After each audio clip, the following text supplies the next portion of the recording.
Hi friends, দেখো রান্না করতে চলে এলাম। আমি আজকে দেখো বন্ধুরা তেলকই রান্না করেছি। তেলকই তোমরা কে কে খেতে ভালোবাসো আমাকে অবশ্যই জানাবে। দেখো আজকে বছরের শেষ দিন, চৈত্র সংক্রান্তি। আজকে বছরের শেষ দিনে তোমাদের মনে যত দুঃখ কষ্ট আছে সব ঝেড়ে ফেলে দেবে, আর সকালবেলা উঠে শুভ নববর্ষের সূচনা করবে। মনে অনেক আশা, আনন্দ আর অনেক অনেক ভালোবাসা নিয়ে শুভ বছরের প্রথম দিন শুরু করবে। এবং সব সময় ভালো থেকো, সুস্থ থাকো, এই শুভকামনা আমার রইল। হাই ফ্রেন্ডস, দেখো রান্না করতে চলে এলাম। এই দেখো আজকে আমি কি রান্না করব। এই যে কই মাছ গুছিয়ে নিয়েছি। দেখো কই মাছটাকে আমি আগে ভেজে নেব। আমি কই মাছটা ভেজে নিয়েছি। এই দেখো কই মাছটা ভেজে আমি তুলে নিলাম।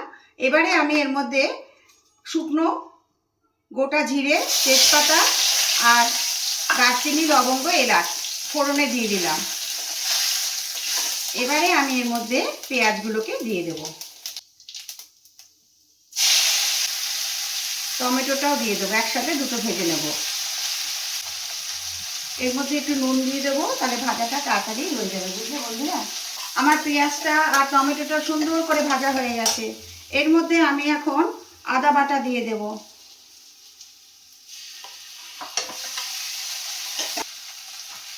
দেখো আদাটা আমার ভাজা হয়ে গেছে। আমি একটুখানি জল দিই, গুঁড়ো মশলা দেবো তো। পরিমাণ মতন হলুদ দিয়ে দিলাম, ধনে জিরের গুঁড়ো,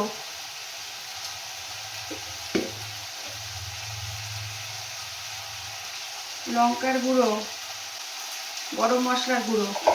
এবারে আমি মশলাটাকে ভালো করে কষাবো। আমি এতে একটুখানি মিষ্টি দিলাম। দেখো মশলাটা থেকে আমার তেল ছেড়ে দিয়েছে। আমি এর মধ্যে ভাজা মাছগুলো দিয়ে দেবো। এই যে ভাজা মাছগুলো দিয়ে দিলাম। মশলাটা থেকে আমার তেল ছেড়ে দিয়েছে। এর মধ্যে আমি এবার জল দিয়ে দেবো। এর মধ্যে আরেকটু গরম মশলা আমি দিয়ে দিলাম। তেলকই আমার রান্নাটা কমপ্লিট হয়ে গেছে। কেমন হয়েছে তোমরা জানাবে অবশ্যই। আমার তেলকই রান্না অলমোস্ট ডান। আমি এবার এটাকে সার্ভ করে দেব।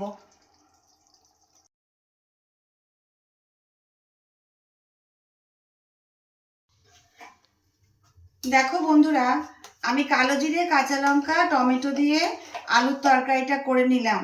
দেখো আমার তরকারিটা হয়ে গেছে। এর মধ্যে আমি আর কিচ্ছু মশলা দিইনি, শুধু একটু হলুদ দিয়েছি আর স্বাদ মতো লবণ, আর আমি সামান্য একটু মিষ্টি দিয়েছি তরকারিটায়। দেখো বন্ধুরা, কালো জিরে, কাঁচা লঙ্কা দিয়ে আলুর তরকারি রান্না করে আমি বাটিতে সার্ভ করে দিলাম। ভিডিওটা যদি ভালো লাগে একটা লাইক কমেন্ট করো, আর আমার অনেক অনেক ভালোবাসা নিও। অগ্রিম শুভ নববর্ষ জানিয়ে দিলাম। টাটা।